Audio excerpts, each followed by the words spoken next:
Ward మెంబర్లను చదువుకున్న యువకులకు సమయం వృధా చేసుకోకండి. రాజకీయాలు ఎప్పుడు ఉంటాయి, రాజకీయాలలో ఏదో ఒక పదవికి పోటీ ఎప్పుడైనా చేయొచ్చు. దానికి వయసేం లేదు, వయసేమో నియమ నిబంధనల్లో లేదు. కానీ చదువులకు ప్రభుత్వ ఉద్యోగాలకు వయసు మీద పడితే అనర్హత వస్తుంది. కాబట్టి మొట్టమొదట పోటీ పడి ప్రభుత్వ ఉద్యోగాలు సాధించండి. ప్రభుత్వం కాకపోతే ప్రైవేట్లో మంచి ఉద్యోగాలు సాధించండి. మీరు మీ కుటుంబాలు బాగుపడతాయి. మీ తల్లిదండ్రులు ఉపాధి హామీ కూలికి పోయి రూపాయి కూడబెట్టి కష్టపడి మిమ్మల్ని పీజీలు పిహెచ్డీలు చదివించింది మీరు మళ్ళా గ్రామాలకు వచ్చే రాజకీయ కక్షలకు బలి కావడానికి కాదు. బాగా చదువుకోండి, ప్రభుత్వ ఉద్యోగాలు సాధించండి. గ్రామాలలో ఉండే యువకులు గ్రామాలను అభివృద్ధి చేయడానికి ఎన్నికల్లో పోటీ చేయండి. ఎన్నికల్లో గెలవండి, ప్రజలను గెలవండి. ప్రజల మనసు గెలిస్తే ఆటోమేటిక్గా పదవి వస్తుంది. నేనే ఉదాహరణ, 2006లో నేను జడ్పీటీసీ ఇండిపెండెంట్గా గెలిచిన, 2007లో ఎమ్మెల్సీ ఇండిపెండెంట్గా గెలిచిన, 2009లో ఎమ్మెల్యేగా గెలిచిన, 2014లో ఎమ్మెల్యేగా గెలిచిన, 2019లో ఎంపీగా గెలిచిన, 2021లో కాంగ్రెస్ పార్టీ ప్రెసిడెంట్నైనా, 2023లో తెలంగాణ రాష్ట్రానికి ముఖ్యమంత్రి అయ్యి 2025లో మాధవన్న పక్కన నిలబడి ఈ రాష్ట్రాన్ని అభివృద్ధి పదం వైపు నడిపించాలనుకుంటున్నా. ఇవన్నీ ఎలా సాధ్యమైనాయి అంటే ప్రజలు ఆశీర్వదించే సాధ్యమైనవి.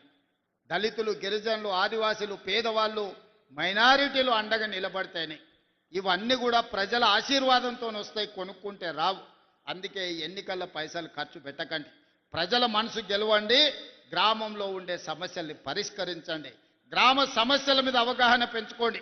అందుకే ఈనాడు ప్రభుత్వం ఆర్ఎండ్బి పంచాయతీరాజ్ శాఖలో దాదాపుగా 20,000 కోట్లతోని 10 సంవత్సరాలు వాళ్ళు వేయకుండా వదిలేసిన రోడ్లను ఇవాళ వేస్తున్నాం.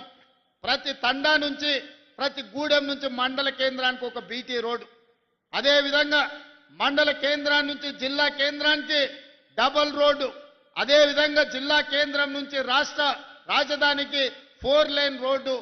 ఈరోజు ప్రణాళికబద్ధంగా ప్రతి ఊరికి రోడ్డు ఇవ్వాలి అనే ప్రణాళిక తీసుకొని 20,000 కోట్ల రూపాయలతోని ఆర్ఎండ్బి అండ్ పంచాయతీరాజ్ శాఖల ప్రతి తండకు, గూడెకు, అడవులలో ఉండే మారుమూల గూడానికి కూడా ఇవాళ రోడ్లు ఇవ్వదలుచుకున్నాం. ఏ గ్రామానికి కూడా రోడ్డు లేదని వినదలుచుకోలేదు. రోడ్డు, తాగునీరు, బడి ఈరోజు మన ప్రాధాన్యత. ఇవన్నీ పనులు మేము చేస్తాం.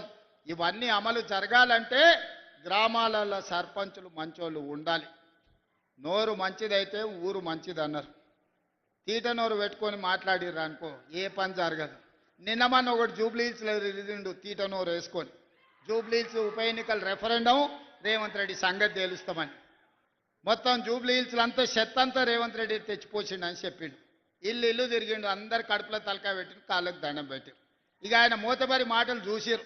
వీని తీట అనగాలంటే వీని బండకేసి కొట్టాలని గెలిపించుడే కాదు, 25,000 మెజారిటీ ఇచ్చి బండకేసి కొట్టి బొంద పెట్టారు జూబ్లీహిల్స్లో.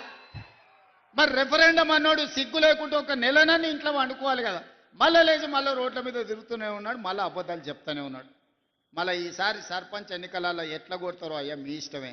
మా అక్కలు సలాకి కాల్చి వాత పెడతారో లేకపోతే మా పిల్లలు కోదండం వేసి కొడతారో నాకు తెలియదు. కానీ వాళ్ళని సలాకి కాల్చి వాత పెట్టుర్రి.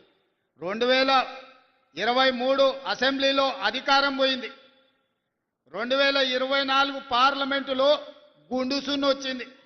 తర్వాత ఎమ్మెల్సీ ఎన్నికల్లో అభ్యర్థులు దిక్కులేరు. మన రెఫరెండం అంటే బండకేసి కొట్టిరు. 4 సార్లు ప్రజలు వంగబెట్టి ఈపు మీద బుద్ధి చెప్తే కూడా బుద్ధి రాలేదు. నిన్నగాక మన శ్రీహరి అన్న కూడా మంచిగా చెప్పిండు, నీ అతి మాటలు నిన్ను చూసినోడు ఎవ్వడు నీకు ఓటేయర్రా స్వామి, నీ బుద్ధి మార్చుకో అని. వాళ్ళ బుద్ధి మారినా మారకపోయినా మన అందరం కలిసికట్టుగా ఉండి గ్రామాలను అభివృద్ధి చేసుకుందాం. గ్రామాలలో రాజకీయ కక్షలకు తావు ఇవ్వకండి. నేను కూడా ప్రజలకు విజ్ఞప్తి చేస్తున్నా, మీరు ఎన్నుకునే సర్పంచ్ మీ మంత్రి దగ్గర పోయి కూర్చొని మీకు నిధులు తేవాలి. మీ ఎన్నుకున్న సర్పంచ్ ఈ ప్రభుత్వంతో మంచిగా వ్యవహారం చేసుకొని పనులు సాధించుకోవాలి. రోజు పంచాయతీ పెట్టుకొని వచ్చేటోడు వస్తే ఊరికి నష్టం జరుగుద్ది, వానికి ఏం పోదు, కానీ ఊరికి మాత్రం నష్టం జరుగుద్ది. మీ ఊరికి రోడ్డు కావాలన్నా, తాగనీకి నీళ్లు కావాలన్నా, మీకు గుడి కావాలన్నా, మీకు బడి కావాలన్నా, మీ గ్రామం అభివృద్ధి చెందాలన్నా, ఇందిరమ్మ చీరలు రావాలన్నా, ఇందిరమ్మ ఇండ్లు రావాలన్నా, రైతు రుణమాఫీ జరగాలన్నా, సన్న బియ్యం రావాలన్నా 200 యూనిట్లు కరెంటు రావాలన్నా రైతు భరోసా రావాలన్నా